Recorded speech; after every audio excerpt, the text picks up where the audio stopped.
আসসালামু আলাইকুম। সবাইকে স্বাগত জানাচ্ছি ঈদের আগে আমাদের শেষ ক্লাসটাতে। আজকের ক্লাসে আমরা খুব কঠিন কিছু পড়ব না। আমরা ইতোমধ্যেই সুকান্ত ভট্টাচার্যের যে ১৮ বছর বয়স কবিতাটা পড়েছি।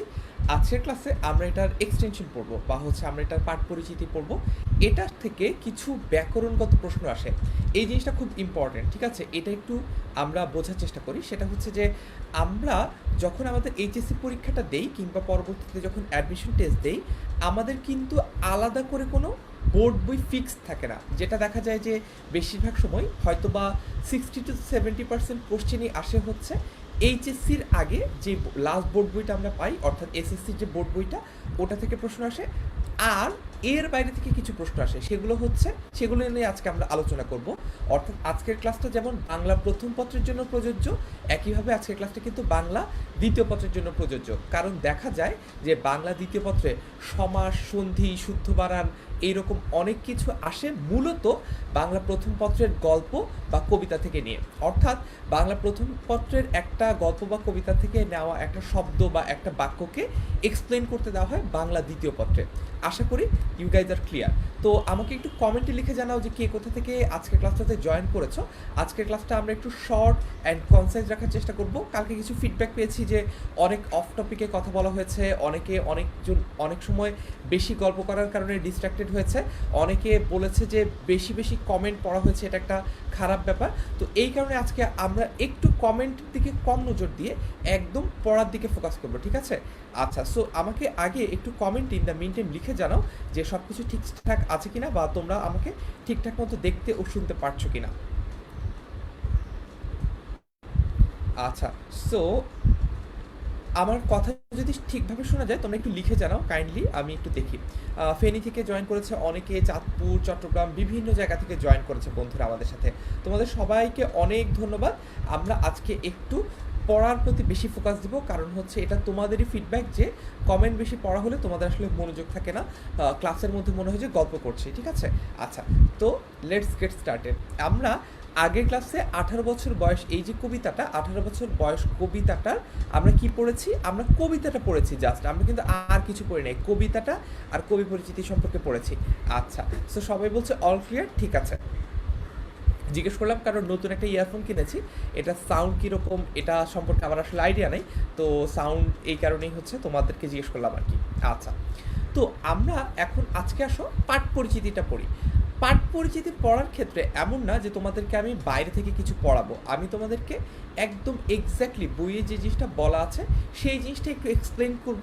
একটু এক্সপ্লেন করে আরেকটা ফিডব্যাক আমি পেয়েছি যে যাতে বেশি করে বাংলা সমার্থক শব্দ দিয়ে বোঝানো হয়, অর্থাৎ একটু ভোকাবুলারি, মানে যখন আমি একটা কথা বলছি তখন সেটার যাতে আরও কয়েকটা বাংলা প্রতিশব্দ বলি যাতে তোমাদের লিখতে সুবিধা হয়, ঠিক আছে? আচ্ছা, আমরা শুরু করি।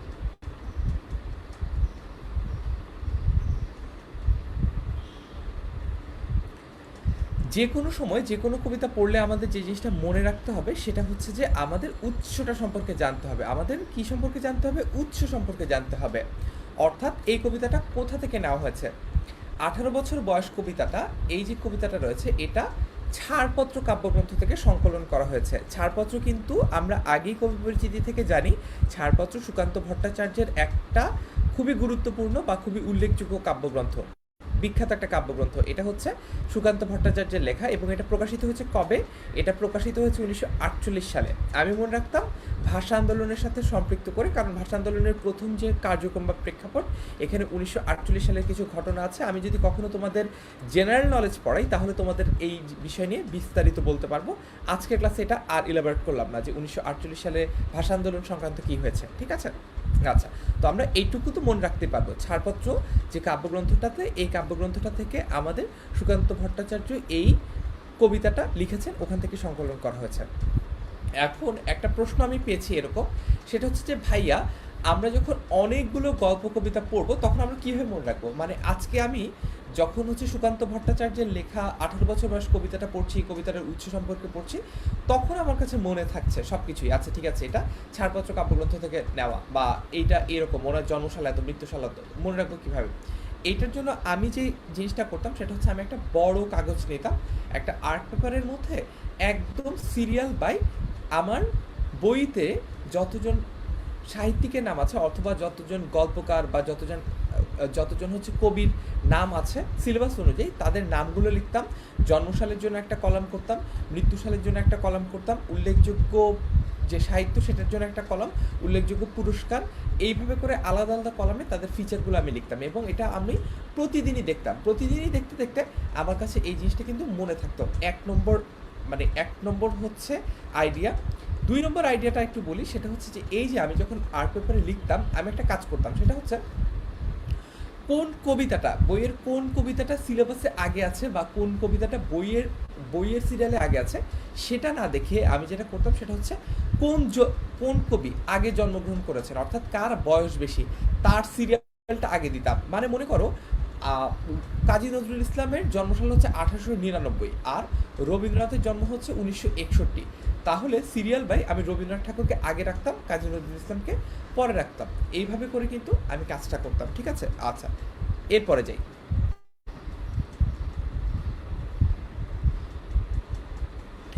কবিতায় এই যে 18 বছর কবিতাটা রয়েছে, এই কবিতাটায় কবি সুকান্ত ভট্টাচার্য নিজের অভিজ্ঞতার আলোকে বয়সন্ধিকালের বৈশিষ্ট্যকে তুলে ধরেছেন।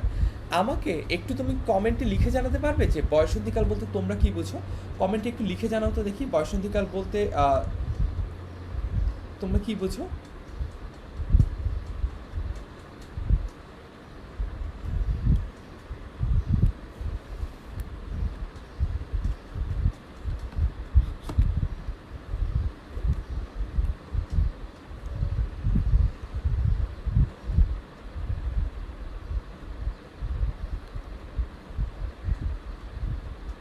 তানিয়া বর্ষা অলরেডি বলছে যে বইয়ে এভাবে সিরিয়াল অনুযায়ী দেওয়া আছে। হ্যাঁ, this is a good point, কিন্তু বইয়ের সিরিয়ালটা গল্প আর কবিতার ক্ষেত্রে কিন্তু অনেক সময় আলাদা থাকে। মানে হচ্ছে গল্প আর কবিতা যেহেতু আলাদা দেওয়া থাকে ওই সিরিয়ালটা আবার বানাতে হয়, এটা বলেছে, ঠিক আছে?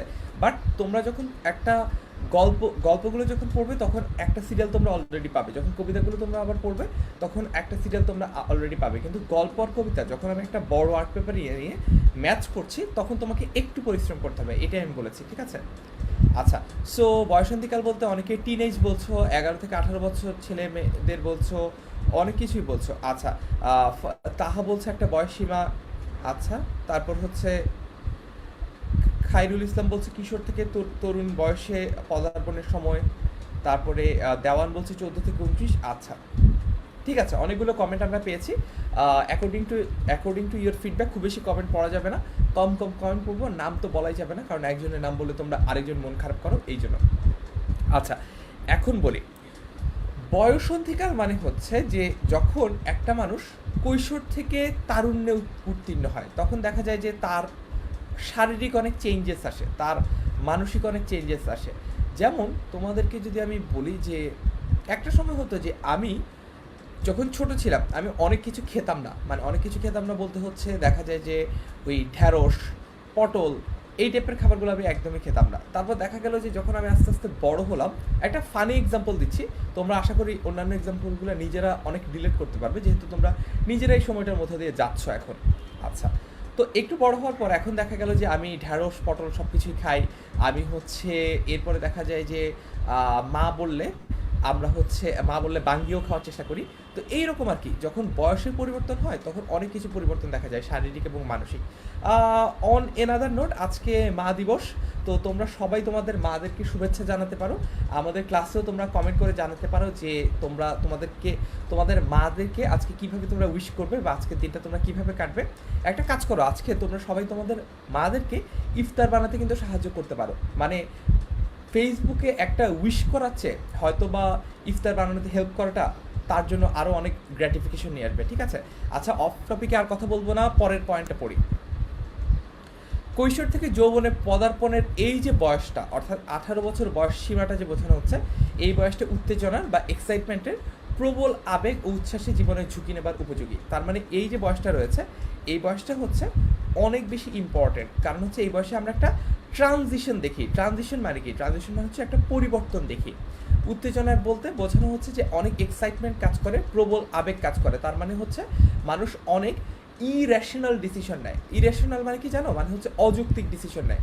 তার মানে হচ্ছে মানুষজন যখন কোনো একটা কাজ করে সেটার ফলাফল কী হবে, সেটার ফলে তার কোনো ক্ষতি হবে কিনা, বা সেটার ফলে তার জীবনের মোড় ঘুরে যাবে কিনা, এই জিনিসগুলো চিন্তা না করে অনেক বেশি আবেগ আক্রান্ত একটা ডিসিশন নেয়। আর উচ্ছ্বাস মানে আনন্দ, এটা তো তোমরা সবাই বুঝো। আচ্ছা, ওকে, তারপর দেখি।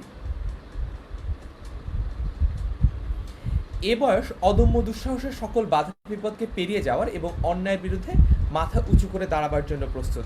তার মানে এই যে বয়সটা রয়েছে, এটা অলরেডি আমরা গতকাল কবিতা বলার সময় বলেছি যে এই যে বয়সটা রয়েছে, এই বয়সে কোনো বাধা বিপত্তিকেই আসলে কেউ তোয়াক্কা করে না। একদম সকল অন্যায়ের বিরুদ্ধে মাথা উঁচু করে দাঁড়ানোর জন্য একটা সময় হচ্ছে এই 18 বছর বয়সটা। 18 বছর বয়সের ধর্মই হচ্ছে আত্মত্যাগের মহান মন্ত্রে উজ্জীবিত হওয়া, আঘাত সংঘাতের মধ্যে রক্ত শপথ নিয়ে ঝাঁপিয়ে পড়া। আচ্ছা, প্রথমে রক্ত শপথ জিনিসটা কি এটা বুঝি। রক্ত শপথ মানে হচ্ছে একদম জীবনের কসম খাওয়া। তার মানে হচ্ছে যে by hook or by crook আমি এই কাজটা করবই। তার মানে হচ্ছে আমার জীবনের বিনিময়ে যদি এই কাজটা করতে হয়, তাহলে আমি আমার জীবন বিলিয়ে দিয়ে হলেও কাজটা করবো। এটাই হচ্ছে রক্ত শপথ। আর আত্মত্যাগের মহান মন্ত্রে উজ্জীবিত হওয়া মানে কি? তার মানে হচ্ছে যে এই যে সেলফলেসলি কোনো একটা কাজ করা। তার মানে হচ্ছে যখন ভাষা আন্দোলন হয়েছে বা যখন মুক্তিযুদ্ধ হয়েছে, তখন কিন্তু আমাদের যারা ভাষা আন্দোলনকারী ছিলেন বা আমাদের যারা মহান মুক্তিযোদ্ধা ছিলেন, তারা এই কথাটা চিন্তা করেন নাই যে যখন তাদের অধিকারটা আদায় হবে, যদি ভাষা আন্দোলনটা সফল হয়, তাহলে সরকার তাদেরকে কী কী বেনিফিট দেবে, এটা কিন্তু কখনো তারা চিন্তা করে নাই। বরঞ্চ সেক্ষেত্রে দেখা গিয়েছিল যে ভয়টা আরও বেশি ছিল, তাই তো? আবার মুক্তিযুদ্ধের ক্ষেত্রে তোমরা চিন্তা করো যে মুক্তিযুদ্ধের ক্ষেত্রেও কিন্তু কখনো মুক্তিযোদ্ধারা এই জিনিসটা চিন্তা করে নাই যে মুক্তিযুদ্ধের পর আমাদের দেশ যদি স্বাধীন হয়, তাহলে আমি রাষ্ট্রের কাছ থেকে এই এই সুবিধা পাবো। এই কারণে কিন্তু কেউ মুক্তিযুদ্ধ করেনি। অর্থাৎ তারা একদম ভিতর থেকে আত্মত্যাগের যে মহিমা, সেটা অনুধাবন করেছেন, সেই মন্ত্রে উজ্জীবিত হয়েছেন। এটাই 18 বছর বয়সের একটা ধর্ম। বা এখানে ধর্ম বলতে কি বোঝানো হচ্ছে জানো? ধর্ম বলতে এখানে বোঝানো হচ্ছে ফিচার। তার মানে এখানে কিন্তু ধর্ম মানে এমন না যে আমরা যে ধর্মটা পালন করি, ইসলাম ধর্ম বা সনাতন ধর্ম, হিন্দু ধর্ম বা হচ্ছে বৌদ্ধ ধর্ম, খ্রিস্টান ধর্ম, এখানে কিন্তু এটা বলানো হচ্ছে না। 18 বছর বয়সের ধর্ম বলতে বোঝানো হচ্ছে 18 বছর বয়সের ফিচারটা কি। আচ্ছা, তারপর দেখি। পাশাপাশি সমাজের নানা বিকার, অসুস্থতা ও সর্বনাশের অভিজ্ঞতা হয়ে উঠতে পারে এরা ভয়ঙ্কর। তার মানে হচ্ছে যখন এমন একটা জিনিস দেখা যায় যে তুমি অলরেডি একটা পরিবর্তনের মধ্য দিয়ে যাচ্ছ, ঠিক আছে? এইরকম পরিবর্তনের মধ্য দিয়ে যেতে যেতে যখন তোমাকে দেখা যায় যে আরও অনেক সমস্যার মোকাবেলা করতে হয়, একে তো তুমি একটা পরিবর্তনের মধ্যে দিয়ে যাচ্ছ, এটা ইটসেলফ তোমার জন্য একটা সমস্যা। তার পাশাপাশি যদি দেখা যায় যে তোমাকে আরও সমস্যায় জর্জরিত হতে হচ্ছে, তখন কিন্তু মানুষ অনেক রিঅ্যাক্টিভ হয়ে ওঠে। তার মানে হচ্ছে দেখা যায় না যে মানুষজন মেজাজ খারাপ করে। মানে মনে করো যে তোমার মা তোমাকে বললো যে এই যাতো বাজার থেকে 1 কেজি আলু কিনে আয়, তখন তুমি বলো না যে আমি কেন যাব, বড় ভাইয়াকে পাঠাও, অমুককে পাঠাও, বাবাকে পাঠাও। এই যে রিঅ্যাক্ট করা, এই ব্যাপারটা দেখা যায় যে 18 বছর বয়সে অনেক বেশি হয়। তবে এই কারণেই 18 বছর বয়সীদেরকে ভয়ঙ্কর বলা যেতে পারে। তবে তার মানে এই না যে তোমার মা যখন তোমাকে আলু কিনতে আনতে বলছে, বাজারে যেতে বলছে বা সংসারের ছোটোখাটো কোনো কাজ করতে বলছে, দ্যাট ডাজেন্ট মিন যে সেটা বিকার, অসুস্থতা বা সর্বনাশের অভিঘাত। আমি জাস্ট একটা অন্য এক্সাম্পল দিয়ে বলছিলাম যে এই বয়সে কেন মানুষজনের মেজাজ যে একটু খারাপ থাকে বা খিটখিটে থাকে, ঠিক আছে? আচ্ছা, তারপরে দেখি। এ বয়সের আছে সমস্ত দুর্যোগ আর দুর্বিপাক মোকাবেলা করা অদম্য প্রাণশক্তি। আচ্ছা, প্রাণশক্তি জিনিসটা কি আমরা বুঝি? প্রাণশক্তি মানে হচ্ছে যে আমাদের একটা জিনিসকে এনকাউন্টার করার যে ফোর্সটা, ঠিক আছে? একটা জিনিসকে এনকাউন্টার করার যে ফোর্সটা, সেটাই হচ্ছে প্রাণশক্তি। এখন এ বয়সের আছে সমস্ত দুর্যোগ আর দুর্বিপাক মোকাবেলা করার অদম্য প্রাণশক্তি। এর মানে হচ্ছে এই বয়সীদের যে সকল দুর্যোগ, ঝামেলা, সংঘাতের মধ্যে দিয়ে যেতে হয়, সে সব কিছুকে মোকাবেলা করার বা এনকাউন্টার করার একটা অদম্য প্রাণশক্তি তাদের কাছে আছে। তার মানে তারা কিন্তু হাল ছেড়ে দেয় না, তারা কিন্তু হার মানে না। দেখা যায় যে মনে করো ফর এক্সাম্পল যদি বলি, তাহলে হচ্ছে তোমাদের সমাসের যে পরীক্ষাটা আমি নিয়েছি, ঠিক আছে? সমাসের পরীক্ষাটা নেওয়ার পর সবার তো পরিক্ষাটা ভালো হয় না, অবভিয়াসলি, ফর অবভিয়াস রিজনস।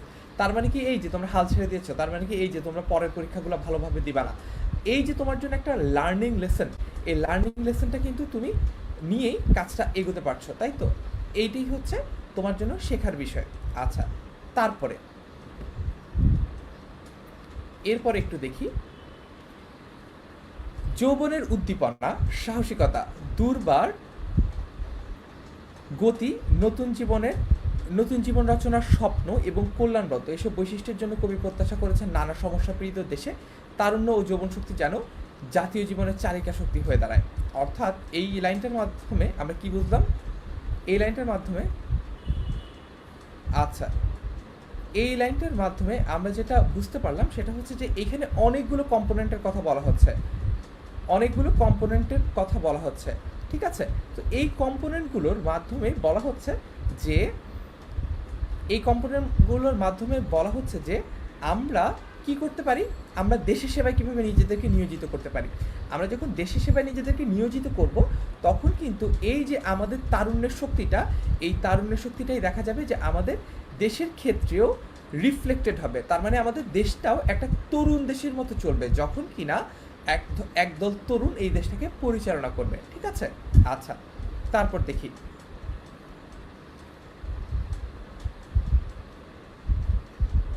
একটু কমেন্ট দেখি যে নোটিফিকেশন পাই না কেন। নোটিফিকেশন পাওয়ার জন্য তোমরা যেটা করতে পারো সেটা হচ্ছে যে সি ফার্স্ট দিয়ে রাখতে পারো বা নোটিফিকেশনটা অন করে রাখতে পারো গ্রুপ থেকে।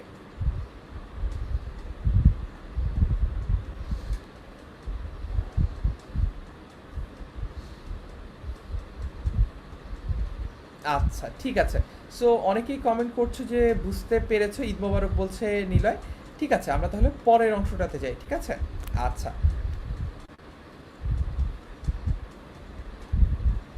একজন চমৎকার একটা কমেন্ট করেছে আব্দুল সালাম, 18 বছর বয়সের পোলাপানকে হাল চষতে দিলে লাঙল গরুর আর প্রয়োজন হবে না। True that, I agree.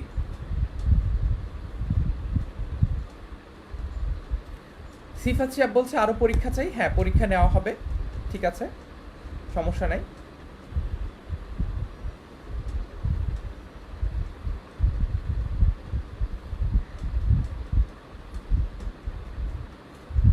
আচ্ছা, সো আমার ক্লাস নিয়ে তোমাদের সমস্যা না, বেশিরভাগ কমেন্ট দেখতে পাচ্ছি যে নোটিফিকেশন কেন পাচ্ছ না।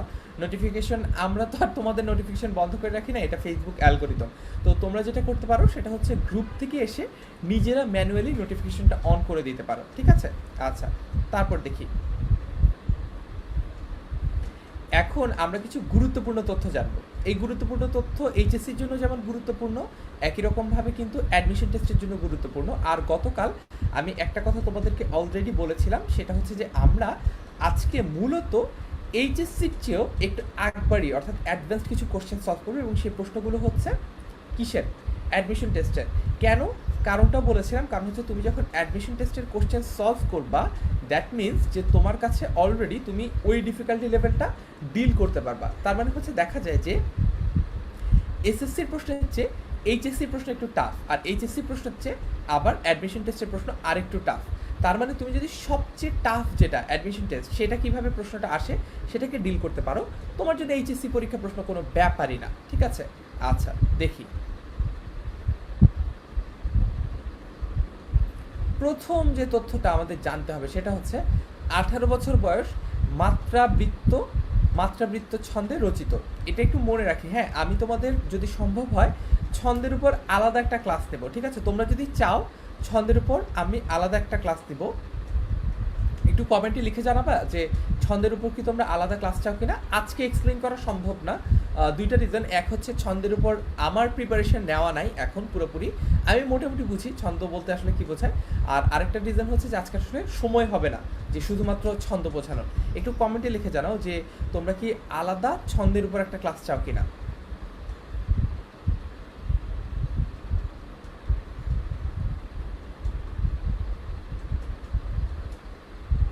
হ্যাঁ, সবাই কমেন্টে অলরেডি বলছে যে হ্যাঁ ভাইয়া ছন্দের উপর একটা আলাদা ক্লাস চাই। ঠিক আছে, আমরা ছন্দের উপর আলাদা একটা ক্লাস নিব, তবে আজকের জন্য আমরা ছন্দ আলাদা করে এক্সপ্লেন করছি না, যেহেতু সময় হবে না। আজকের জিনিসটা শুধুমাত্র যেহেতু একটা 18 বছর বয়সটা শেষ করার জন্য আমরা 18 বছর বয়স কবিতাটা শেষ করি। ইন দ্য মিন টাইম ছন্দ নিয়ে তোমাদের পড়ানোর আগ পর্যন্ত তোমরা একটু কষ্ট করে মনে রাখো যে 18 বছর বয়স কবিতাটা মাত্রাবৃত্ত ছন্দে রচিত। আর আরেকটা ব্যাপার বলে রাখি, সেটা হচ্ছে ওই যে তোমরা যে আর্ট পেপারটা বানাবা কবি পরিচিতির জন্য, ওই আর্ট পেপারে কিন্তু কবি পরিচিতির পাশে কোন কবির নাম লিখছো তার পাশে কিন্তু কবিতাটার নামও লিখবা, আর কবিতাটার পাশে এটা কোন ছন্দে রচিত সেটাও লিখে রাখবা, কারণ এইটা অনেক ইম্পর্ট্যান্ট একটা ব্যাপার। প্রায় সময় পরীক্ষায় প্রশ্ন আসে যে অমুক কবিতাটা কোন ছন্দে রচিত, তমুক কবিতাটা কোন ছন্দে রচিত। আমরা যখন এইচএসসির আমরা যখন কোশ্চেন সলভ করবো একটু পরে, তখন আমরা এটা আবার দেখব। প্রতি চরণে 14টি মাত্রা আছে। আচ্ছা, মাত্রা মানে কি জানো? মাত্রা মানে হচ্ছে এই যে দেখো, চ র নে, ঠিক আছে, এটা হচ্ছে একটা পূর্ণ মাত্রা 1, র এর উপরও একটা পূর্ণ মাত্রা 2, আর এটা কিন্তু একটা অর্ধমাত্রা, তাই না? দেখো মূর্ধন্য যে মাত্রাটা, এই মাত্রাটা কিন্তু পূর্ণ মাত্রা না, এটা হচ্ছে একটা অর্ধমাত্রা। যখন এরকম অর্ধমাত্রা হয় তখন কি দেখা যায়? তখন দেখা যায় যে এটাকে আধা ধরা হয়। তার মানে চরণে, এই যে চরণেটা আছে না, এই চরণেটাকে আমরা বলতে পারি হচ্ছে আড়াই মাত্রা। এখন বলা হচ্ছে যে প্রতিটা চরণে 14টা মাত্রা আছে। প্রতিটা চরণে কয়টা মাত্রা আছে? প্রতিটা চরণে বা প্রতিটা লাইনে 14টা মাত্রা আছে। তার মানে হচ্ছে তুমি যদি গণে দেখবা যে এমনভাবে কবিতাটা লেখা যাতে কবিতাটার প্রত্যেকটা লাইনে 14টা মাত্রা আছে। 14টা কিন্তু অক্ষর না, 14টা কিন্তু বর্ণ না। দেখো, কারণ হচ্ছে অনেক জায়গায় দেখা যায় যে অর্ধমাত্রা সেগুলো হাফ হিসেবে কাউন্ট হয়, অর্থাৎ অর্ধমাত্রা দিয়ে এই যে হাফগুলো পূর্ণ করা হয়। অর্থাৎ সব মিলিয়ে কয়টা হয়? প্রতিটা চরণে, প্রতিটা লাইনে 14টা মাত্রা হয়। আচ্ছা, ঠিক আছে, তারপরে একটু দেখি। শান্ত জিজ্ঞেস করছে স্তবক কি ভাইয়া? স্তবক মানে হচ্ছে প্যারা। মাত্রা বিন্যাস হচ্ছে 6+6+2। এইটাও তোমাদের যখন আমি ছন্দ নিয়ে ক্লাস নেবো তখন আমি তোমাদেরকে বলবো যে মাত্রার প্যাটার্ন আছে একটা, ঠিক আছে? ইতোমধ্যেই তো আমরা তোমাদেরকে বুঝালাম যে প্রতিটা চরণে কয়টা করে মাত্রা থাকে, বা এইখানে কয়টা করে মাত্রা আছে। তো মাত্রা বিন্যাসটা হচ্ছে 6টা মাত্রা যোগ 2টা মাত্রা, ঠিক আছে? কিভাবে হয় আমি যখন মাত্রা নিয়ে তোমাদের আলাদা ক্লাস নেবো তখন অবভিয়াসলি এক্সপ্লেন করবো। আজকের ক্লাস এটার জন্য আলাদা করে সময় বরাদ্দ করা নাই। আচ্ছা, তারপর হচ্ছে 18 বছর বয়সের ইতিবাচক দিকগুলোই মূলত এখানে তুলে ধরা হয়েছে। 18 বছর বয়সের মূলত যে ইতিবাচক দিকগুলো সেগুলোই তুলে ধরা হয়েছে এখানে, ঠিক আছে? আচ্ছা, দেখি তারপর 18 বছর বয়স মানব জীবনের উত্তরকালীন পর্যায়ে। উত্তরকালীন মানে কি? যখন আমি একটু উপরের দিকে যাচ্ছি, আমার যখন প্রমোশন হচ্ছে, আমার যখন ট্রানজিশন হচ্ছে, এই পরিবর্তনের সময়টাই হচ্ছে 18 বছর বয়স। তার মানে 18 বছর বয়সে তুমি কিন্তু কিশোরও না, আবার তুমি কিন্তু তরুণও না। ব্যাপারটা কি বুঝতে পেরেছো? তার মানে এমন না যে তুমি ছোট, তা কিন্তু না, আবার এমন না যে তুমি অনেক বড়, তাও কিন্তু না, তাই না? তোমার 18 বছর বয়সে মানে সার্টিফিকেট ওয়াইজ একটা বাংলাদেশের একটা ছেলের কিন্তু 18 বছর বয়সে বিয়ের বয়সও হয় না। অর্থাৎ তোমার সরকার বা আমাদের সরকার মনেও করে না যে 18 বছর বয়সে তুমি খুব একটা দায়িত্ব নিতে পারবা, ঠিক আছে? আবার একই সরকার কিন্তু, বা একই যে স্টেট যে প্রণালীটা আছে, 18 বছর বয়সে কিন্তু ভোট দেওয়ার জন্য তোমাকে উপযুক্ত মনে করে। তার মানে বুঝেছো, এটাই হচ্ছে বেসিক্যালি ব্যক্তিগত পর্যায়ে এবং রাষ্ট্রীয় পর্যায়ে ডিলেমার জায়গাটা। অর্থাৎ 18 বছর বয়সে তুমি কি ছোট নাকি তুমি বড়, এই ব্যাপারটা এখনও কিন্তু ডিটারমাইন করা যায়নি। I guess you are clear. আচ্ছা, তারপর 18 বছর বয়স কাঁদতে না জানলেও রক্ত দিতে জানে, এটাও খুবই ইম্পর্টেন্ট। তার মানে হচ্ছে কষ্ট সহ্য করতে পারে কিন্তু কষ্টের মুখে ভেঙে পড়ে না 18 বছর বয়সীরা।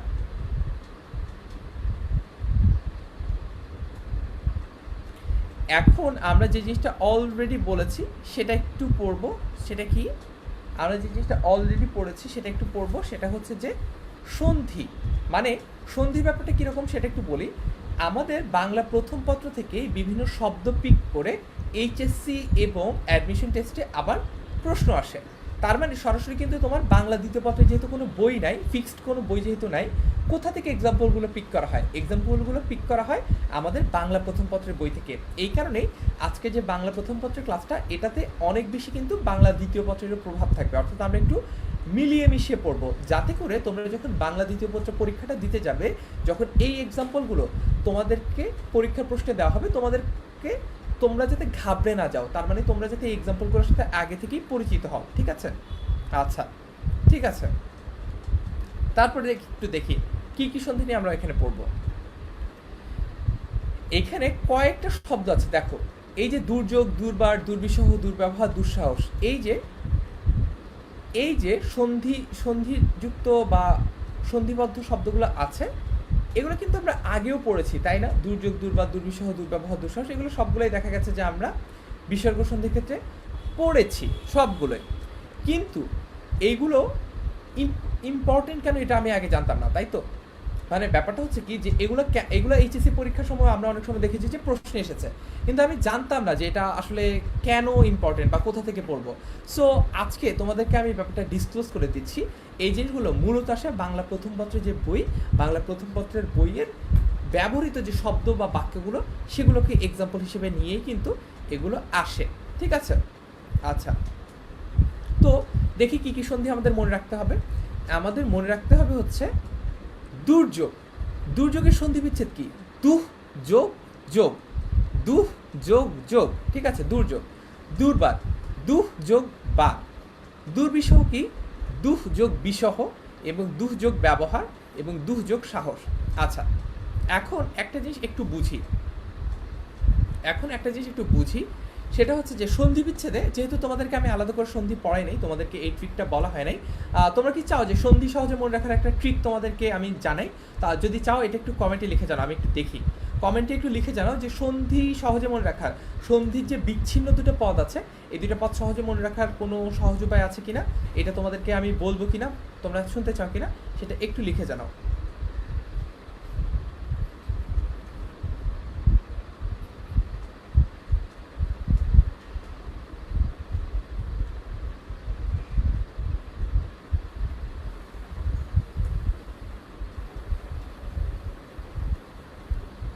আমাদেরকে একটু কমেন্টে লিখে জানাও সন্ধির সহজ উপায় তোমরা চাও কি না।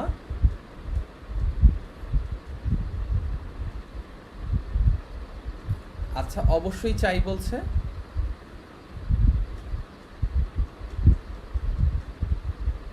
আচ্ছা, তো সবাই যেহেতু চাও, আমি তোমাদেরকে সহজ একটা উপায় বলে দিই, ঠিক আছে? এটা আসলে কোনো আলাদা ট্রিকও না, এটা হচ্ছে একদম সন্ধির মনে করো নিয়ম। দেখো, সন্ধি যে দুইটা অংশ থাকে, একটা হচ্ছে দুহ আর একটা হচ্ছে যোগ। এই যে দেখো, দুহ যোগ পার, দুহ যোগ বিশ্বহ, ঠিক আছে? আলাদা আলাদা পার্ট থাকে। সবসময় মনে রাখবা এই যে আলাদা পার্টটা রয়েছে, এই আলাদা পার্টটার বানান একদম এক্স্যাক্ট বাংলা বানান হবে। তার মানে হচ্ছে এক্স্যাক্ট যে বানানটা, যেমন তোমাদেরকে যদি সহজ করে বোঝাই, পরীক্ষা, ঠিক আছে? পরীক্ষা মানে কি? পরীক্ষা সন্ধি বিচ্ছেদ কি? একটু লিখে জানাও তো, পরীক্ষা এটা সন্ধি বিচ্ছেদ কি? আমি এক্সপ্লেন করি তাহলে। পরীক্ষার সন্ধি বিচ্ছেদটা একটু লিখে জানাও, আমি তোমাদেরকে এক্সপ্লেন করি যে কিভাবে সহজে আমি মনে রাখতে পারতাম। জিমি বলছে ভাইয়া প্রশ্ন পড়ে না, সামনে পড়লে অবশ্যই পড়ি। আচ্ছা,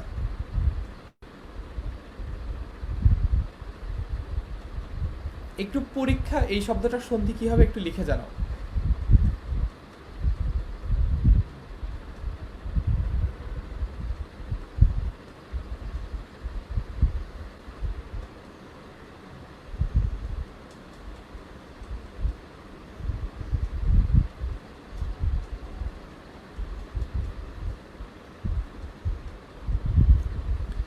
আচ্ছা, সো কমেন্টে দেখতে পাচ্ছি পরিযোগ ইচ্ছা, পরিযোগ ইচ্ছা, হ্যাঁ, প র রস্বীকার যোগ দীর্ঘই যোগ ক্ষীয় যোগ আকার, পরীক্ষা, ঠিক আছে? এখন যে জিনিসটা মনে রাখবা, ঠিক আছে? তোমরা মনে রাখবা এই যে দুইটা অংশ আছে না, দুইটা অংশেরই কিন্তু আলাদা মিনিং আছে। তোমরা কি জানো, অনেক সময় দেখা যায় যে শব্দগুলো সংস্কৃত শব্দ থেকে আসে দেখে আমরা মিনিংগুলো জানি না, মিনিংগুলো জানি না দেখে আমরা মুখস্থ করার চেষ্টা করি বানানগুলা। কিন্তু আমরা যদি শব্দগুলো বুঝতাম তাহলে আমরা দেখতাম যে অ্যাকচুয়ালি কি, শব্দগুলো যদি আমরা বুঝতাম তাহলে আমরা দেখতাম যে অ্যাকচুয়ালি আসল শব্দ যেটা, সেটার বানান দিয়ে যেটা পাওয়া যায়। যেমন পরিমাণে কি জানো, পরিমাণে হচ্ছে প্রকৃষ্ট রূপে, প র স্বীকার, এটার একটা ডিরেক্ট মিনিং আছে। পরি এই শব্দটার একটা মানে আছে, পরি শব্দটার মানে হচ্ছে প্রকৃষ্ট রূপে বা ভালো মতো, বুঝছো? আচ্ছা, এখন প র দীর্ঘইকার যদি দাও, ওই পরির মানে কি? ওই পরি হচ্ছে ওই যে জিন পরি আছে না, ওই পরি কিন্তু তখন জিন পরি হয়ে যাবে। তার মানে এইখানে আমি যখন পরীক্ষা এটা সন্ধি বিচ্ছেদ লিখছি, আমি কি লিখবো যে আমি কি জিন পরি পরি লিখবো? সেটা তো না, আমি হচ্ছে প্রকৃষ্ট রূপে লিখবো, তাই তো? অর্থ যেটা ম্যাচ করে সেটাই কিন্তু লিখবো। অর্থাৎ দেখো, বানান নিয়ে এখানে কনফিউজ হওয়ার কিছু নেই। আমি জানি যে প র দীর্ঘইকার যদি লিখি, ওই পরিটার মানে হচ্ছে জিন পরি। আর প র রস্বইকার যদি লিখি, এই পরিটার মানে কি? এই পরিটার মানে হচ্ছে প্রকৃষ্ট রূপে বা ভালোভাবে। এখন আসো পরের অংশে, সেটা হচ্ছে ইচ্ছা। ইচ্ছা শব্দটার মানে কি জানো? ইচ্ছা মানে হচ্ছে, ইচ্ছা মানে কি? ইচ্ছা মানে হচ্ছে সার্চ করা, মানে হচ্ছে ইচ্ছা মানে হচ্ছে খোঁজা, বা ইচ্ছা মানে হচ্ছে কোনো কিছু একটা করা, বা প্রকৃষ্ট রূপে কোনো কিছু একটা এক্সাম নেওয়া, বুঝছো? আচ্ছা, তো ইচ্ছা মানে কি? ইচ্ছা মানে হচ্ছে কোনো কিছু একটা সাবমিট করা। তার মানে ইচ্ছা শব্দটারও কিন্তু একটা আলাদা মানে আছে। তার মানে এখন যদি আমি সন্ধিটা দেখি, পরীক্ষা, আমি কিন্তু বুঝছি যে আমি পরিযোগ ইচ্ছা যে হবে, আমি পরি শব্দটারও মানে জানি, আমি ইচ্ছা শব্দটারও মানে জানি। ইচ্ছা শব্দটার আরেকটা মানে হচ্ছে অনুসন্ধান করা বা খুঁজে বের করা, ঠিক আছে? সার্চ করা, রাইট। শান্ত বলছে সার্চ করা। গাজী বলছে প্রকৃষ্ট রূপে মানে কি? প্রকৃষ্ট রূপে মানে হচ্ছে ভালো করে করা। তো এখন পরীক্ষার মধ্যে আমরা আসলে কী খুঁজে বের করি? পরীক্ষার মধ্যে তোমার যে পটেনশিয়ালটা, তুমি কতটুকু শিখেছো, তোমার মধ্যে এই অধ্যায় শিক্ষা কতটুকু আছে, সেটা আমরা খুঁজে বের করার চেষ্টা করি, বুঝছো? তো এইটাই আর কি, প্রকৃষ্ট মানে হচ্ছে ভালোভাবে, রাইট। আচ্ছা, খুঁজা, সুবর্ণা কুলসুমা আক্তার বলছে খোঁজা, ঠিক আছে, সবগুলোই সঠিক উত্তর। সিফাত শিহাব বলছে অনুসন্ধান, এটাও সঠিক উত্তর, রাইট রাইট রাইট, ঠিক আছে। তো তার মানে এখন যদি দেখো যে এইখানে একটা অংশ তো কমন, দু। দু মানে কি? দু মানে হচ্ছে যেটা কঠিন, বা হচ্ছে যেটা ভালো না, যেটা খারাপ। দু বলতে একটা নেগেটিভ টার্ম বোঝানো হয়, ঠিক আছে। আচ্ছা, এখন যোগ বলতে কি বোঝানো হচ্ছে? যোগ হচ্ছে, যোগের একটা মানে আছে, তাই তো? যোগ হচ্ছে কোনো কিছু যোগ হওয়া। বার, এই যে শব্দটা, এটার একটা মানে আছে। বিষহ, তার মানে হচ্ছে একটা বিষাদ। ব্যবহার, ব্যবহারের তো একদম ডিরেক্ট মানে আমরা জানি, আচার ব্যবহার। সাহস মানে কি? সাহস মানে হচ্ছে কোনো কিছু কারেজ করা, মানে if you are not coward that means you are courageous, বা হচ্ছে তোমার সাহস আছে, বুঝতে পেরেছো? এই ব্যাপারটাই আমরা সন্ধি যখন পড়বো তখন মনে রাখবো। আমরা সবসময় এই জিনিসটা জেনে বুঝে পড়বো যে সন্ধি আসলে আলাদা করে মুখস্থ করতে হবে না। আমরা যদি ছোট ছোট যে পার্টগুলো আছে সন্ধির, সেগুলো সম্পর্কে জানতে পারি, দ্যাট মিনস আমরা সন্ধিগুলো সবসময় ঠিকঠাক মতো বুঝতে পারবো। আচ্ছা, সো তারপরের অংশে যাই। এখন আমরা কিছু বানান ও উচ্চারণ সম্পর্কে পড়বো। এখন আমরা কিছু বানান হিসেবে বানান পড়বো। আচ্ছা, পরি নিয়ে মারামারি চলছে দেখছি কমেন্টে। পরি নিয়ে পারাপারি শেষ, এখন তোমরা পড়ায় ফেরত আসো। আচ্ছা, তারপরে দেখি বানান ও উচ্চারণ। আমরা প্রথমে কিছু গুরুত্বপূর্ণ বানান দেখি, যেগুলো প্রত্যেকটাই বিগত বছরগুলোতে এইচএসসি এবং অ্যাডমিশন টেস্টে এসেছে। আবারও বলছি, এগুলো কিন্তু গুরুত্বপূর্ণ, এমন কিন্তু না যে এই বানানগুলো আমি তোমাদেরকে পড়াচ্ছি জাস্ট বিকজ অফ এগুলো কঠিন, এমন কিন্তু না। এগুলো বিগত বছরের প্রশ্নগুলোতে এসেছে দেখেই তোমাদেরকে পড়ানো হচ্ছে, ঠিক আছে? আচ্ছা, যাতে তোমরা পরীক্ষা ভালো করতে পারো, কারণ আলটিমেট গোল তো পরীক্ষায় ভালো করা। তোমাদেরকে আজকে আমি যতই ভালো পড়াই, তোমার যদি পরীক্ষা খারাপ হয়, তুমি সারা জীবন আমাকে দোষারোপ করবে, গালাগাল দেবে যে আমি পড়াই নাই দেখে তুমি পরীক্ষা খারাপ করেছো। এই দায়ভার তো আমি নিতে একদমই রাজি না। গুরুত্বপূর্ণ বানান, স্পর্ধা, দন্তস্ব প সংযুক্তভাবে উপর একটা রেফ আর একটা ধ আকার আছে, এটা হচ্ছে স্পর্ধা বানানটা। আমাদের আজকে সবার টাস্ক হচ্ছে, আমরা যে গুরুত্বপূর্ণ বানানগুলো আজকের ক্লাস থেকে শিখবো, এই বানানগুলো আবার খাতায় লিখবো। খাতায় বারবার লিখে লিখে প্র্যাকটিস যখন করব, তখন আমাদের বানান কখনোই ভুল হবে না। তারপরে ভয়ঙ্কর, মন্ত্রণা, ম দন্তন্য তরফলা, এরপরে এটা কিন্তু মূর্ধন্য আকার, মন্ত্রণা। দীর্ঘশ্বাস, এই যে এইভাবে যে দীর্ঘশ্বাস, এটার কথাই বলা হচ্ছে দীর্ঘশ্বাস। ডিপ ব্রেথ বা লং ব্রেথ। হ্যাঁ, ঠিক আছে, তোমরাও একটা কাজ করতে পারো কিন্তু, সেটা হচ্ছে আমি যখন তোমাদেরকে যে বানানটা পড়াচ্ছি শেখাচ্ছি, তোমরা একটু ঝটপট এটা কমেন্টে লিখে জানাও। তাহলে তোমরা যদি নিয়মিত এটা কমেন্টে লিখে জানাও, তাহলে কিন্তু তোমাদের বাংলা বানানটা অনেক ইমপ্রুভ করবে। তোমরা কি একটা জিনিস দেখেছো যে আমি যখন তোমাদের গ্রুপে কোনো কিছু পোস্ট দিই, আমি কিন্তু অনেক কথা লিখি ওখানে, এবং ওইখানে আমি বারবার লিখতে লিখতে দেখা যায় যে বানানটা মোটামুটি আমার মনেই থাকে। আলাদা করে এমন না যে বানান আমাকে মুখস্থ করতে হয়, আমি এমনি জাস্ট র্যান্ডম পারি আর কি। যখন তোমরা বারবার লিখবা, তখন কিন্তু তোমরা এই ব্যাপারটা অনুধাবন করতে পারবা। সুবর্ণ মুস্তাফা জিজ্ঞেস করছে, ভাইয়া এই কবিতার মূল থিমটা কি? বয়সন্ধিকালের বৈশিষ্ট্যটা কি মূল থিম এই কবিতার? হ্যাঁ, বয়সন্ধিকালের যে বৈশিষ্ট্য, সেটাই এই কবিতার মূল থিম। আচ্ছা, তারপর এরপরে যে বানানটা দেখতে পাচ্ছি সেটা হচ্ছে ভীরু। এরপরে যে বানানটা দেখতে পাচ্ছি সেটা হচ্ছে ভীরু। এরপরে যে বানানটা দেখতে পাচ্ছি এটা হচ্ছে জয়ধ্বনি। জয়ধ্বনি বানানটা সাথে হচ্ছে ধ্বনি শব্দটা যুক্ত, এবং ধ্বনি এই শব্দটার বানান আমি আমার সারা জীবন ভুল লিখে এসেছি। ধ্বনি শব্দটার বানান আমি মূর্ধন্য দিয়ে লিখতাম। বড় হয়ে আই ফিগার্ড আউট যে ধ্বনি শব্দটা যে বানান, এটা আসলে মূর্ধন্য দিয়ে না, এটা আসলে দন্তন্য দিয়ে হবে। তার মানে আসলে শেখার কোনো শেষ নাই। বয়সের কোনো শেষ নেই, তুমি যত বড়ই হও না কেন তুমি কিছু না কিছু প্রতিনিয়ত শিখতে পারো। ঠিক আছে, আচ্ছা অনেকে ভয়ঙ্কর ভয়ঙ্কর লিখছো, ঠিক আছে। জয়ধ্বনি, ধ্বনিটা একটু লিখো, ধ্বনি লিখো তাহলেই হবে। ধ্বনি বানানটা লিখো তো দেখি, তোমরা সবাই একটু কমেন্টে ধ্বনি বানানটা লিখো, আমি একটু দেখি তোমরা সবাই সঠিক বানানটা লিখতে পারছো কি না। যেহেতু আমার এটা নিয়ে একটু কি বলবো ইনসিকিউরিটি কাজ করে, যেহেতু নিজে এতদিন ভুল লিখেছি, এই কারণে তোমাদেরকে শেখানো একটু এক্সট্রা এমফেসাইজ করছি। আচ্ছা জয়ধ্বনি, ধ্বনি বানানটা লেখো দেখি।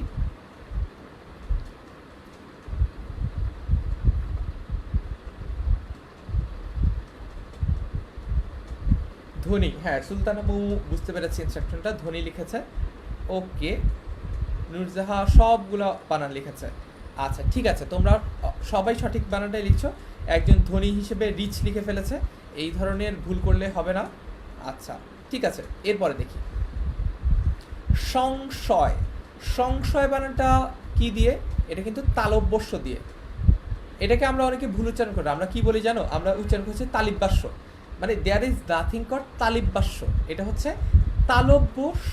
তালব্য মানে হচ্ছে তোমার মুখের দাঁতের পেছনে উপরে যে অংশটা আছে এইটা, এইটা বুঝছো, এটাকে বলা হচ্ছে তালব্য বা তালু। এটা হচ্ছে তালব্যস্য। সংশয় এই যে শব্দটা রয়েছে এটাতে একটা তালব্যস্য রয়েছে, এটা তালিব্যাস্য না, বুঝছো, এটা আলিফ বাতাসা না, এটা তালিব্যাস্য না কিন্তু। আচ্ছা তারপরে অগ্রণী। অগ্রণী, এটার বানানটা ভুল হওয়ার কথা না, আমরা আশেপাশে অনেক জায়গায় অগ্রণী ব্যাংক দেখি, বানানটা ঠিকঠাকই ওরা লেখে, তো এইটা আশা করি তোমাদের ভুল হবে না। পুণ্য, পুণ্য শব্দের মানে কি? পুণ্য শব্দের মানে হচ্ছে সওয়াব, তাই তো, ভালো কাজ, ভালো কাজের যেই রিওয়ার্ড সেটা। দুর্যোগ, এটাও একটা সেন্সিটিভ বানান, এটাও আমি অনেক দিন বড় হওয়া পর্যন্ত দুর্যোগ বানানটা দীর্ঘকার দিয়ে লিখতাম। দুর্যোগ বানানটা অবশ্যই অবশ্যই রস্য উকার দিয়ে হবে, রস্য উকার দিয়ে হবে। দুর্যোগ বানানটা একটু লিখো তো দেখি কমেন্টে, কমেন্টে একটু দুর্যোগ বানানটা লিখো দেখি, আমি কমেন্টে একটু ঝটপট লিখে জানাও তো দুর্যোগ বানানটা কি।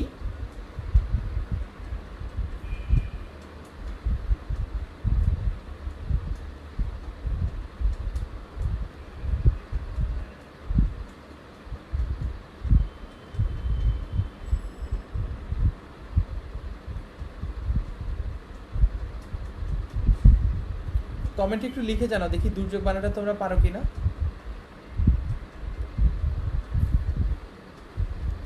হ্যাঁ তোমরা সবাই সঠিক বানানটা লিখতে পারছো দুর্যোগ, ঠিক আছে, দুর্যোগ বানানে কোনো ভুল নাই। ফাহিম অগ্রণী বানানটা ভুল লিখেছে, দন্তন্য দিয়ে এটা মূর্ধন্য হবে। ঠিক আছে, তো তোমরা সবাই মোটামুটি দুর্যোগ বানানটা লিখতে পারছো ঠিকঠাক। দুর্বার, দুর্বার, এখন আমরা গুরুত্বপূর্ণ বানানগুলো পড়েছি, তার মানে এই যে কবিতাটা রয়েছে এই কবিতাটায় বিগত বছরে যেই বানানগুলো হচ্ছে এইচএসসির অবজেক্টিভে অ্যান্ড অ্যাডমিশন টেস্টে এসেছে, বিভিন্ন অ্যাডমিশন টেস্টে, সেগুলো আমরা এখানে সর্ট আউট করেছিলাম তোমাদের জন্য। এটা তোমরা দেখে নিতে পারো এবং নিয়মিত প্র্যাকটিস করলে এটা ঠিক হয়ে যাবে, এমন কিছু না যে খুব কঠিন কিছু, তাই তো। আচ্ছা তারপরে দেখি, এরপরে কিছু গুরুত্বপূর্ণ উচ্চারণ পড়বো। গুরুত্বপূর্ণ উচ্চারণ এমন একটা জিনিস যে এটা তোমাদের পরীক্ষায় যেমন হেল্প করবে, ঠিক একইভাবে এটা কিন্তু তোমাদেরকে বাস্তব জীবনেও সুন্দর করে কথা বলতে অনেক সাহায্য করবে। তোমরা অনেকেই আমাকে প্রশ্ন করেছিলা যে ভাইয়া কিভাবে সুন্দর করে কথা বলতে হয়। আমি আমার ছোটোবেলায় যেটা করতাম, শুদ্ধ উচ্চারণ শেখার জন্য আমি দুঃখজনক হলেও বিটিভির যে বাতাবি লেবুর বাম্পার ফলনের যে নিউজগুলো আছে, যে খবরগুলো আছে, সেগুলো শুনতাম, কারণ ওখানে শুদ্ধ উচ্চারণে কথা বলা হতো। এই শুদ্ধ উচ্চারণটা আমি ওখান থেকে শেখার চেষ্টা করতাম। তো এখন আমরা একটু গুরুত্বপূর্ণ উচ্চারণ শিখি কিছু।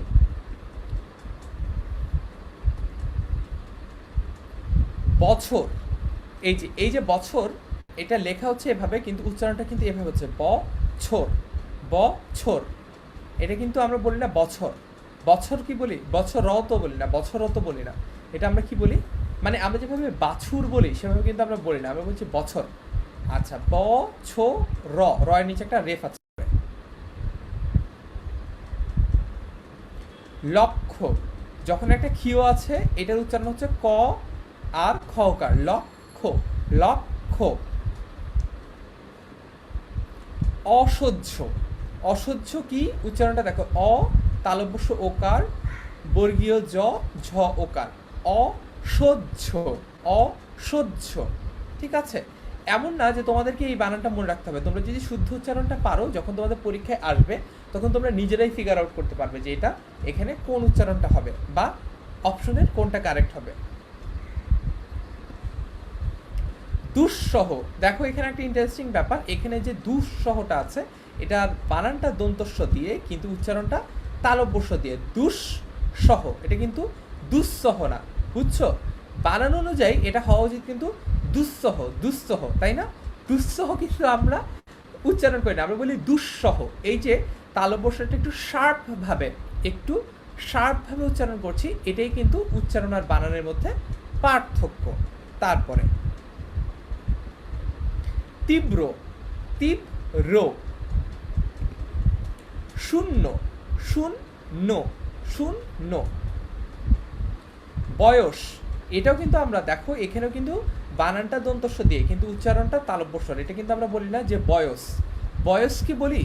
বয়স কিন্তু বলি না আমরা, যেরকম ওই যে একটা শব্দ আছে না বায়াস, দন্তস্বর উচ্চারণ কিন্তু এরকম বায়াস, স, স হবে, বুঝছো? ছ আর তালব্যস্ব, ছ আর তালব্যস্যের মধ্যে যে উচ্চারণটা সেটাই হচ্ছে দন্তস্ব, এটার উচ্চারণ হচ্ছে দন্তস স হবে, দন্তস স, ঠিক আছে? এখন আমরা কিন্তু বলি না যে বয়স, বয়স কি আমরা বলি? আমরা বলি হচ্ছে বয়স। আচ্ছা, কে যেন বলছে তালিব্যাস্য, তালিব্যাস্য হবে না, তালব্য স হবে। আচ্ছা, সো আমরা এখন কিছু বিগত বছরের প্রশ্ন সলভ করবো, তোমাদের মোটামুটি পড়ানো শেষ। তোমরা যারা চাও চাইলে ছুটিও নিতে পারো। আমি একটু এখন বিগত বছরে বিভিন্ন অ্যাডমিশন টেস্টে যে প্রশ্নগুলো এসেছে সেই প্রশ্নগুলো সলভ করব। আগেই বলেছি কেন অ্যাডমিশন টেস্টের প্রশ্ন সলভ করব। এক নম্বর রিজন হচ্ছে যে এইচএসসি যেই বিগত বছরের প্রশ্ন এটা অলরেডি তোমাদের কাছে আছে, তোমাদের কাছে বিভিন্ন গাইড আছে, নোট আছে, বিভিন্ন জিনিসপত্র আছে। আমি জানি যে তোমাদের কাছে অ্যাডমিশনেরটা নাই, অ্যাটলিস্ট এখন পর্যন্ত নাই, এই কারণে তোমাদেরকে আমি অ্যাডমিশনটা পড়াচ্ছি। Reason number 1। রিজন নাম্বার 2 হচ্ছে অ্যাডমিশনের যে কোশ্চেনগুলো এগুলো ডিফিকাল্টি ওয়াইজ আর একটু হার্ড। যখন তুমি হার্ড কোনো প্রশ্ন সলভ করতে পারবা তখন দেখা যাবে যে তুমি সহজ যে প্রশ্নগুলো সেগুলো তো পানি ভাত তোমার জন্য, সেগুলো তো কোনো ব্যাপারই না, সেগুলো তুমি অবভিয়াসলি সলভ করতে পারবা, ঠিক আছে? আচ্ছা,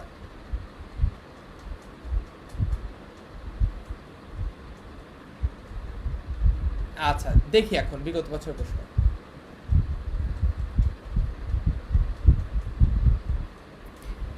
ঢাকা বিশ্ববিদ্যালয়ের গ বিভাগ, ঢাকা বিশ্ববিদ্যালয়ের সি ইউনিটে 2014-15 সালে এই প্রশ্নটা এসেছে যে প্রাণ দেওয়া নেওয়া ঝুলিটা থাকে না শূন্য, পংক্তিটির রচয়িতাকে, পংক্তিটির রচয়িতাটা কি? রচয়িতা মানে কি? যে রচনা করে। পংক্তি মানে কি? পংক্তি মানে হচ্ছে লাইনটা, তাই তো? এখন প্রাণ দেওয়া নেওয়া ঝুলিটা থাকে না শূন্য, আপাতভাবে দেখো তোমাদেরকে একটা জিনিস বোঝাই, আপাতভাবে যেহেতু আমরা মাত্রই 18 বছর বয়সে একটাই মাত্র কবিতা পড়লাম, একটাই মাত্র কবি পরিচিতি পড়লাম, সবাই এটা সঠিক উত্তর আমরা দিতে পারবো, তাই তো? কিন্তু যখন একটা জিনিস মনে করো তো, যখন অ্যাডমিশন টেস্টে তুমি সবগুলো কবিতা সিলেবাস থেকে পড়ে গিয়েছো এবং সবগুলো কবিতা থেকে মিলিয়ে একটা প্রশ্ন আসছে, একটা লাইন দিয়ে বলছে যে এই কবিতাটা কার কবিতা থেকে নেওয়া, এই লাইনটা কার কবিতা থেকে নেওয়া, তখন কিন্তু that is a pressure moment, তোমাকে কিন্তু সবগুলো কবিতা তখন পারা লাগবে, তাই তো? আচ্ছা, সবগুলো কবিতা কিন্তু তখন পারা লাগবে। সো তোমরা অলরেডি সঠিক উত্তর দিচ্ছ, এটা খুবই ভালো একটা ব্যাপার। কিন্তু সঠিক উত্তর দেওয়ার পাশাপাশি যে জিনিসটা বুঝতে হবে সেটা হচ্ছে যে অ্যাডমিশন টেস্টে কিন্তু এই ধরনের প্রশ্ন আসে, একটা লাইন দিয়ে বলে যে এই কবিতাটা কে লিখেছে বা এই কবিতাটার কবিকে, তখন কিন্তু তোমার সবগুলো কবিতা সম্পর্কে একটা ক্লিয়ার ধারণা না থাকলে এটা তোমার পক্ষে পারা সম্ভবই না। অপশনস দেখি, তোমরা যদিও অনেকেই সঠিক উত্তর দিয়ে দিচ্ছ অলরেডি। সুকান্ত ভট্টাচার্য, কাজী নজরুল ইসলাম, আহসান হাবিব, শামসুর রহমান। অপশনে একটু লিখে জানাও তো এ বি সি নাকি ডি, একটু নাটকীয়তা করি, যদিও দরকার নাই, তোমরা সবাই এটার উত্তর পারো, তারপরে একটু কমেন্টে লিখে জানাও এ বি সি অথবা ডি কোনটা কারেক্ট অ্যান্সার। সুলতানা মুমু জিজ্ঞেস করেছে সিলেবাসের বাইরেও আসে কিনা। খুব একটা না, খুবই রেয়ার, সিলেবাসের বাইরে থেকে খুবই রেয়ার, সচরাচর আসে না।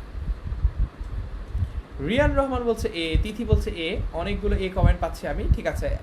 তো এখন পর্যন্ত এমন কাউকে আমরা পাই নাই যে কিনা এই প্রশ্নটার উত্তর ভুল করেছে, তোমরা সবাই এই প্রশ্নটার সঠিক উত্তর দিয়েছো এবং অপশন হচ্ছে এ, অর্থাৎ সুকান্ত ভট্টাচার্য। আচ্ছা, তারপরে দেখি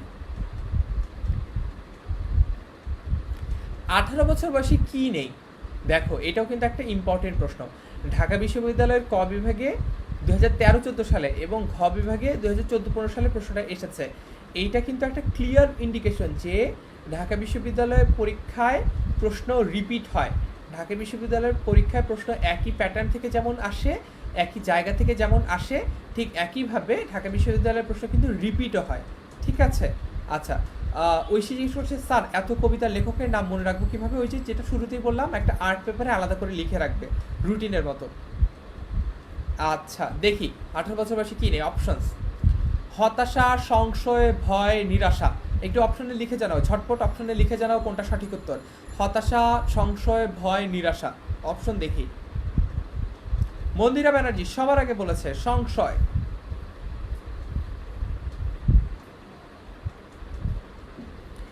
এরপরে হতাশা বলছে, ভয় বলছে, সি বলছে। প্রথম আদার বলছে কবিতার লাইন মুখস্থ করবো কিভাবে? বারবার আলাদা করে মুখস্থ করতে হবে না, যখন বারবার একটা কবিতা পড়বা নিজে অনুভব করে তখন এমনি কবিতাটা মনে থাকবে।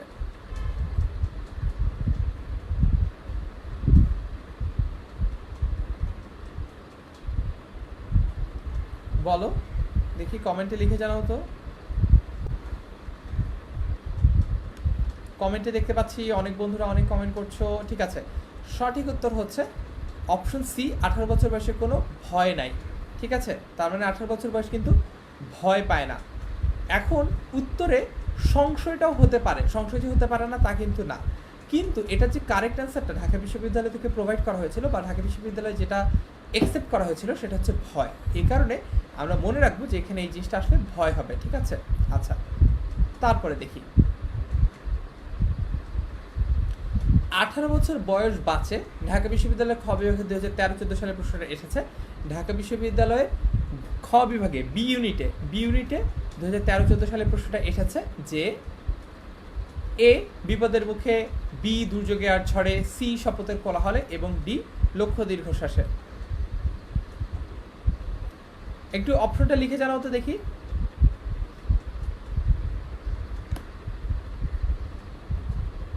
একটু অপশনটা লিখে জানাও কোনটা হবে, পুরোটুকু লিখতে হবে না, এ বি সি অথবা ডি লিখে যাও।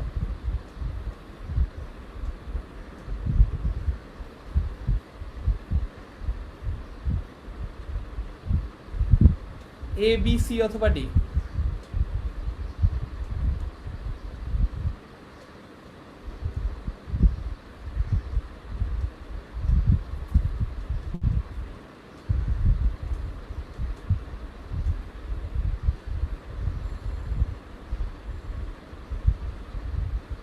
এ বি সি ডি কমেন্টে লিখে জানাও।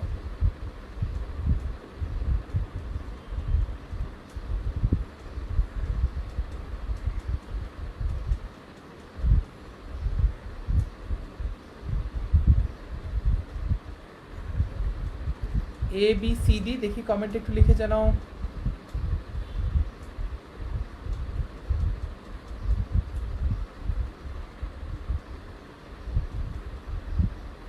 আচ্ছা, অনেকে অনেক কমেন্ট লিখে জানাচ্ছ 18 বছর বয়স বাঁচে। সঠিক উত্তর হচ্ছে অপশন বি, দুর্যোগে আর ঝড়ে। এটা কিন্তু ডিরেক্ট বইয়ের লাইন, এখানে আলাদা করে কিছু করার নাই আমার কিংবা ঢাকা বিশ্ববিদ্যালয় কর্তৃপক্ষে, এটা একদম ডিরেক্ট বইয়ের লাইন। 18 বছর বয়স বাঁচে দুর্যোগে আর ঝড়ে। ঠিক আছে, 18 বছর বয়স বাঁচে দুর্যোগে আর ঝড়ে। আচ্ছা তারপরে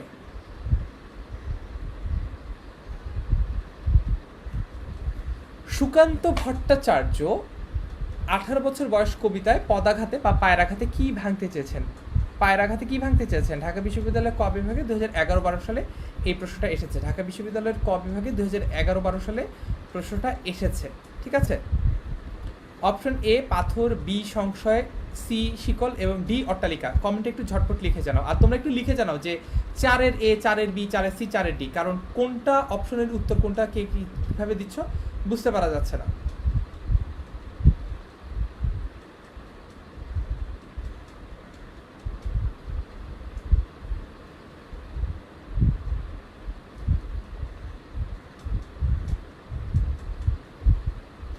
পাথর বলছো, ঠিক আছে, এটার সঠিক উত্তর হচ্ছে, আচ্ছা এইটার সঠিক উত্তরটা বেসিক্যালি পাথরই হবে। এইটা একটা টাইপিং মিস্টেক। দেখি আমি এই টাইপিং মিস্টেকটা এখনই ঠিক করে দেই। এই যে টাইপিং মিস্টেকটা এটা রাখাই যাবে না, এটা হচ্ছে এ হবে, অপশন এ হবে। অপশন এ কি? অপশন এ হচ্ছে পাথর। সুকান্ত ভট্টাচার্য 18 বছর বয়স কবিতায় পদাঘাতে পাথর বাধা ভাঙতে চেয়েছেন, অর্থাৎ যদি বাধার কথা না থাকে তাহলে এটা কি হবে? তাহলে এটা হবে শুধু পাথর বা অপশন এ। ঠিক আছে, আশা করি তোমরা সবাই পারবা। আর একটু টাইপিং মিস্টেক হয়েছিল, সেটা আমি ইতোমধ্যেই ঠিক করে দিয়েছি, কোনো সমস্যা নেই। কিন্তু পরীক্ষায় কিন্তু তোমরা এরকম করতে পারবা না। একটা অবজেক্টিভ, একটা এমসিকিউ, একটা ওয়েমার শিটে একবার যদি দাগিয়ে ফেলো, মানে there is no way to come back, তার মানে ওটা কিন্তু গেছে, ভুল। ঠিক আছে, আচ্ছা তারপরে ঢাকা বিশ্ববিদ্যালয়ের ক বিভাগে 2007 সালে একটা প্রশ্ন এসেছে যে 18 বছর বয়স কবিতায় স্তবক সংখ্যা কত বা কয়টা প্যারা আছে? লিখে জানাও তো একটু, কয়টা প্যারা আছে? কয়টা প্যারা আছে লিখে জানাও।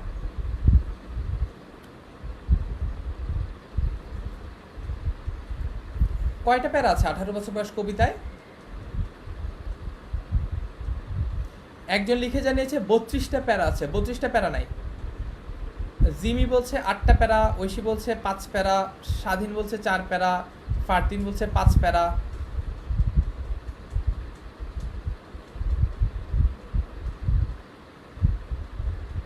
আচ্ছা, মোহাম্মদ রিফাত হাসান গাজী তোমাদের সবার উদ্দেশ্যে একটা চমৎকার কমেন্ট করেছে, এ বয়সে তাই নেই কোনো সংশয়, 18 বছর বয়সে নেই ভয়। এই দুইটা লাইন আলাদা করে সবাই খেয়াল রাখবা, একদম ঠিক, সাহিবা। আচ্ছা, সো তোমরা সবাই এখানে মোটামুটি এখন সঠিক উত্তর দিতে পারছো। শ্রুতি সাহার উত্তর পেয়েছি, অনেকগুলো সঠিক উত্তর আমরা পেয়েছি। এটার অপশন হবে 18 বছর বয়সে কবিতার স্তবক সংখ্যা বা প্যারা সংখ্যা কত, এটা তোমরা হাত দিয়েও গুনে দেখতে পারো। এটা হচ্ছে অপশন বি, উত্তর 8টি। এই প্রশ্নটাও কিন্তু ঢাকা বিশ্ববিদ্যালয়ের ক বিভাগে 2007 সালে এসেছে, অর্থাৎ এই ধরনের প্রশ্ন কিন্তু আসে। এইটা হচ্ছে আমাদের আজকের লার্নিং লেসন, লার্নড লেসন, যে কবিতা গুনতে হবে, বুঝছো? কবিতায় কয়টা লাইন আছে, কয়টা প্যারা আছে, এগুলো তোমরা গুনে রাখবা। আর ওই যে তোমাদের আর্ট পেপার, ওই আর্ট পেপারের মধ্যে লিখে রাখবা, কারণ এইখান থেকে অবজেক্টিভের প্রশ্ন আসে, মানে জীবনে কোনো শান্তিই নাই। আচ্ছা, তারপর দেখি 18 বছর বয়স কবিতার মূল সুর হচ্ছে ঢাকা বিশ্ববিদ্যালয়ের ক বিভাগে 2019-20 সালে, একদম রিসেন্ট টাইমে, একদম তোমাদের লাস্ট যে পরীক্ষাটা হয়েছে সেখানে এসেছে। ভীরুতা, বিবেকবোধ, নৈতিকতা, অদম্য শক্তি। লিখো তো, 6-এর এ বি সি নাকি ডি হবে? 6-এর এ বি সি নাকি ডি হবে? লিখো, 6-এর এ বি সি ডি কোনটা হবে?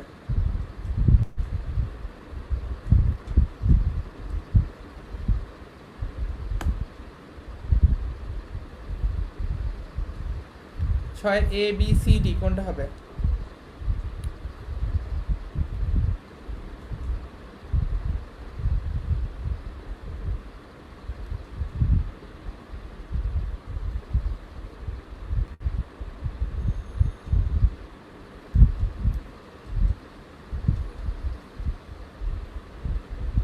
আচ্ছা, সো তোমরা সবাই মোটামুটি অপশন ডি বলছো, এবং সঠিক উত্তরও তোমাদের সবার দেওয়া যে উত্তর সেটাই option D. Option D is the correct answer. আচ্ছা, কুলসুম আক্তার বলছে অপশন ছাড়াই অ্যান্সার দেয় কীভাবে ওরা? অপশন ছাড়া অ্যান্সার দিতে হলে তোমার কবিতাটা খুব ভালোভাবে পড়া থাকতে হবে। কালকে যেহেতু আমরা কবিতাটা ক্লাসে পড়েছি, এরপরে যারা আজকে যারা আজকে অপশন ছাড়াই উত্তর দিতে পারছে তারা হচ্ছে মূলত সন্ধ্যায় গতকাল আবার পড়তে বসেছিল তারা, বুঝছো? This is the secret of our energy. আমিও কিন্তু পড়ালেখা করেছি এই ক্লাসটার জন্য। আচ্ছা, তারপর দেখি,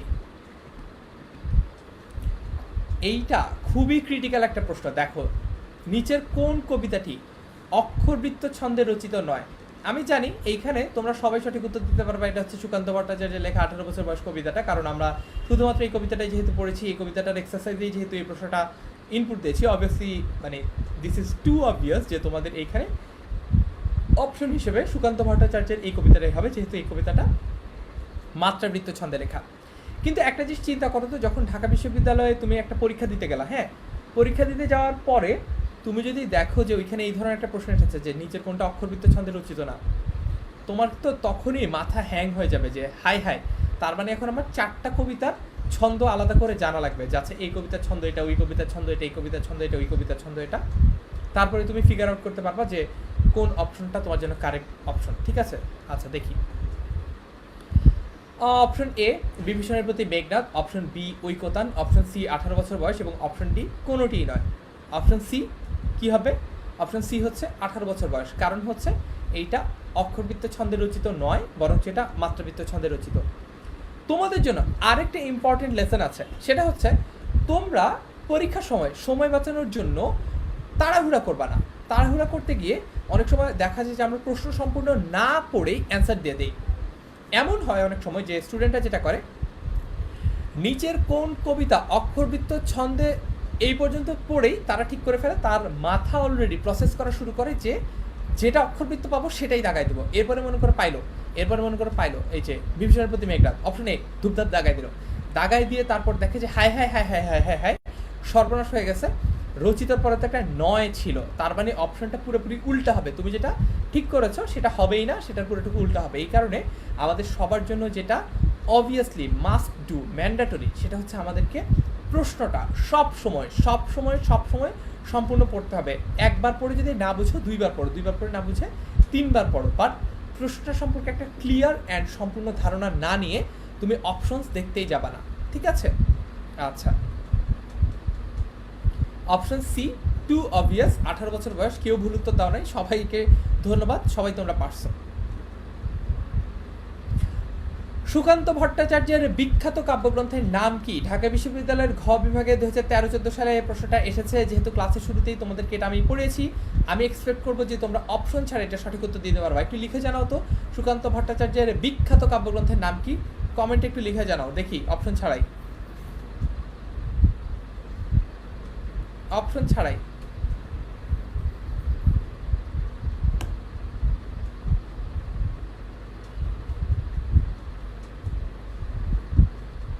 ছাড়াই লিখো।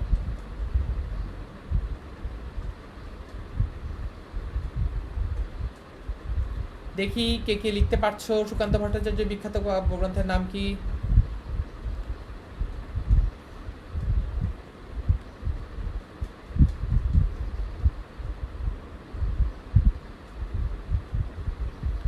আচ্ছা, সো অনেকেই লিখছো ছাড়পত্র, ঠিক আছে। তারপরে আরও কিছু কমেন্ট দেখি, শুরুতেই বলে দিব না যে কোনটা সঠিক উত্তর, তাহলে তোমরা দেখে দেখে আবার উত্তর দাও। আচ্ছা, কে যেন লিখেছে ছাড়পত্র, না বানানটা ভুল হয়েছে, ডশূন্যরও হবে। সো অনেকেই আবার ছাড় পয় লিখছে, পয় না তো পত্র, ওই অভ্রতে টি লিখবা, টি লিখার পরে হচ্ছে র লিখবা, তাহলে এটা ত রফলা হয়ে যাবে। পয় লিখছো কেন? পত্র হবে, পত্র।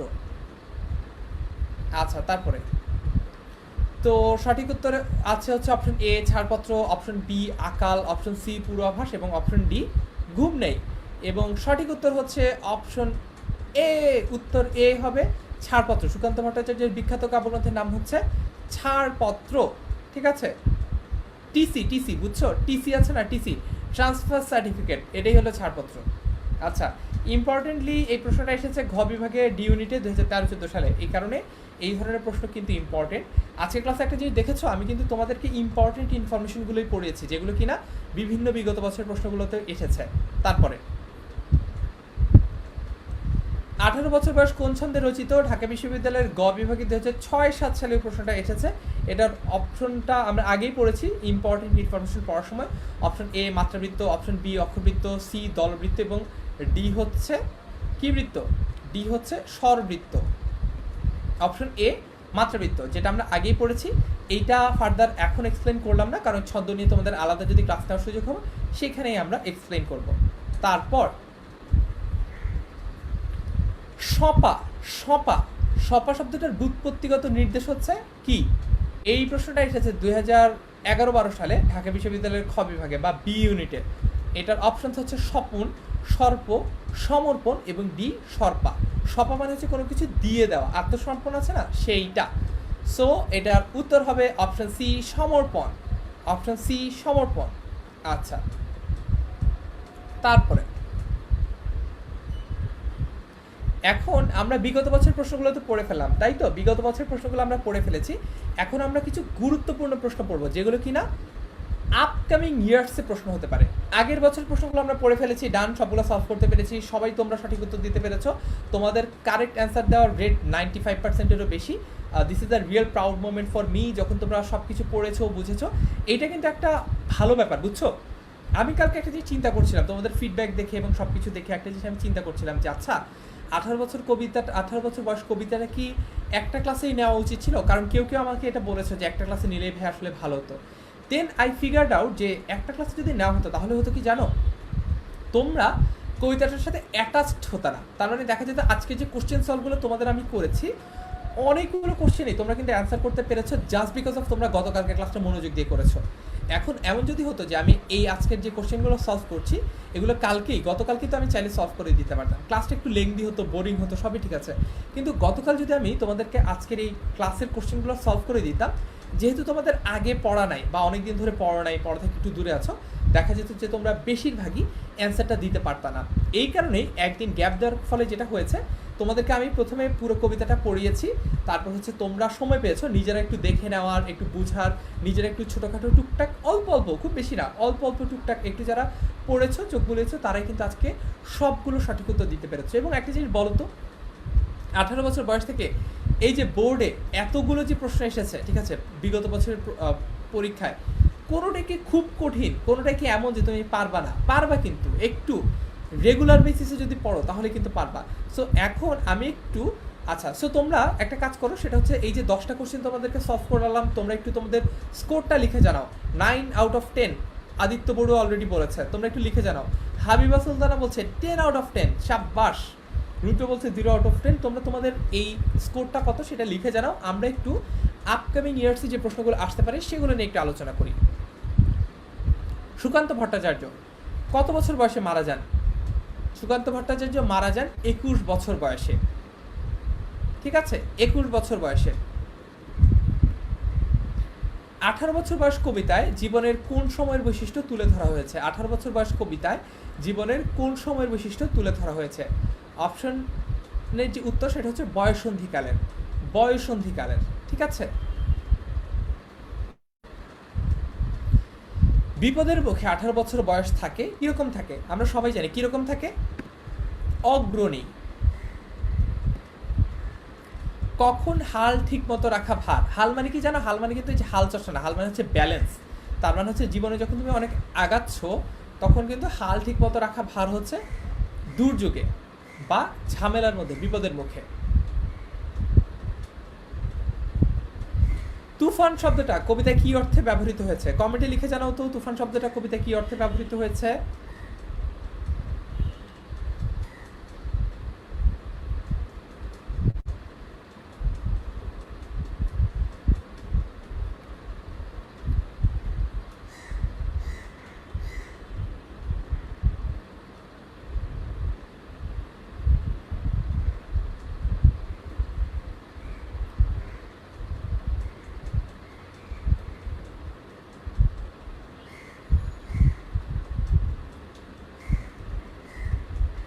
অনেকেই সঠিক উত্তর লিখে জানাচ্ছ। তুফান শব্দটা কবিতায় ব্যবহৃত হয়েছে বিপ্লব অর্থ বোঝাতে, বিপ্লব, বুঝছো? বিপ্লব মানে কি? বিপ্লব মানে হচ্ছে কোনো অধিকার আদায়ের জন্য যখন ওরা সংগ্রাম করে সেটা হচ্ছে বিপ্লব। তারপর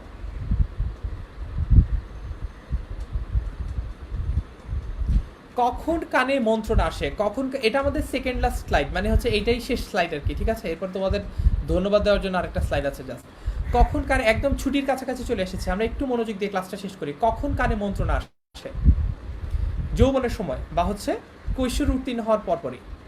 18 বছর বয়সে কেমন যন্ত্রণা হয়? অসহ্য বা দুঃসহ যন্ত্রণা হয়।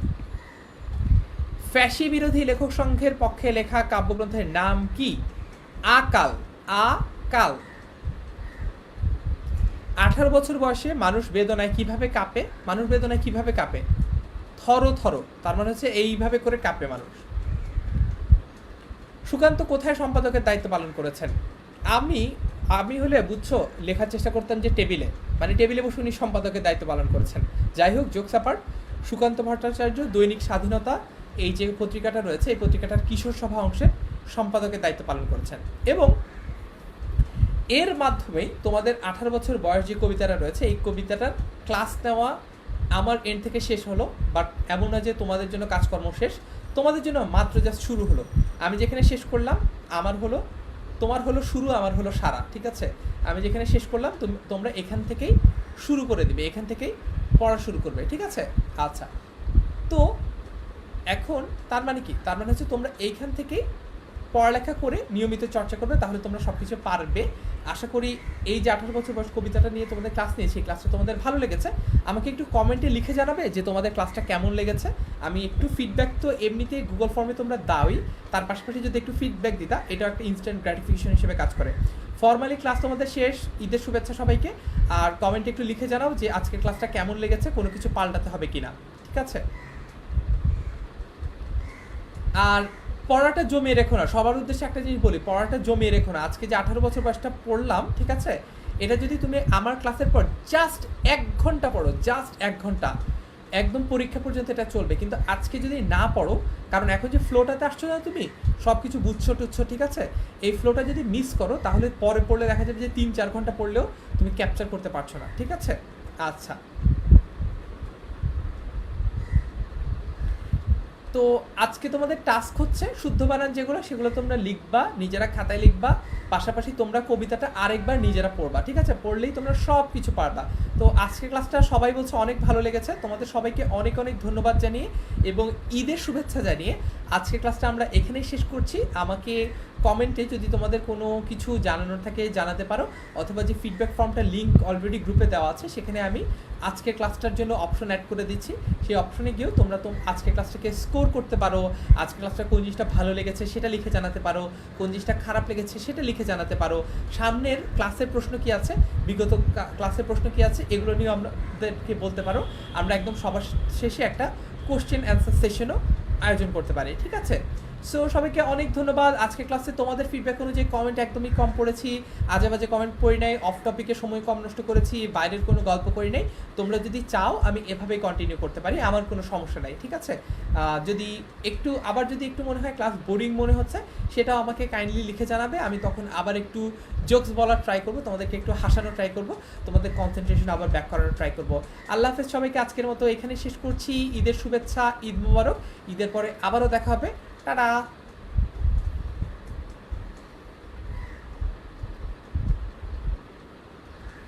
ধন্যবাদ সবাইকে, আল্লাহ হাফেজ।